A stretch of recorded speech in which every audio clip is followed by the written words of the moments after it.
আসসালামু আলাইকুম। পেরে আনলাম গাছের আম, নিজ গাছের আম। সামনে মধু মাস, সবাইকে মধু মাস জ্যৈষ্ঠের শুভেচ্ছা জানিয়ে, রোদ তো কম পড়ে নাই, এই গাছের আম খাওয়ার অনুরোধ রইল। দাওয়াতও দিয়ে যাচ্ছি। সেই সাথে আমি একটা জুটের দস্তরখানা বানিয়েছি, যেটাকে চিটাগাং ভাষায় দস্তরখানা বলে, কিন্তু বাস্তবে এটা হচ্ছে একটা টেবিল ম্যাটের মতো। এটা ইংরেজি নাম টেবিল ম্যাট। তো যে কথাটা বলতে বলতে বলার জন্য মূলত আসা, সেটা হচ্ছে আমরা চট্টগ্রামে যারা বাস করি তারা সম্পূর্ণ অরক্ষিত। চট্টগ্রাম অরক্ষিত। আমাদের একটা এয়ার ডিফেন্স সিস্টেমের একান্ত প্রয়োজন, বিশেষ করে চট্টগ্রাম এবং পার্বত্য চট্টগ্রাম অঞ্চলে একটা এয়ার ডিফেন্স সিস্টেম আমাদের একান্ত প্রয়োজন।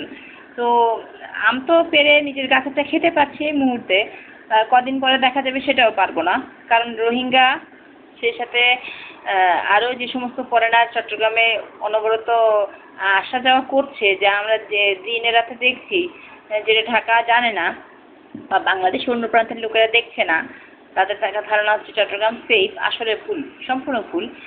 যে কোনো সময় যদি কোনো কারণে অ্যাটাক হয়, কারণ ওদিকে পাকিস্তানে অ্যাটাক হচ্ছে, কোন সময় ইন্ডিয়া ঠাস করে চট্টগ্রামে অ্যাটাক করার জন্য লোকাল সন্ত্রাসীদেরকে দিয়ে কাজটা করাই ফেলে, তার কোনো বিশ্বাস নেই। সেজন্য যতক্ষণ স্বাধীন আছি আম খেতে থাকুন, আর আম খেতে খেতে এয়ার ডিফেন্স সিস্টেম করা যায় কিনা, বানানো যায় কিনা, সে সম্ভাব্যতা যাচাই করে চট্টগ্রামে অবস্থানরত সমস্ত অ্যারোনটিক্যাল ইঞ্জিনিয়ার যারাই আছেন, কাজ করছেন, বা সারা বাংলাদেশে যারা কাজ করছেন, চট্টগ্রাম সেফ করার জন্য যদি আপনারা কাজ করেন, তাহলে সেটা আমাদের জন্য একটু উপকার হয় আর কি। এটা বলে আমি আমার ভিডিও শেষ করছি। খোদা হাফেজ।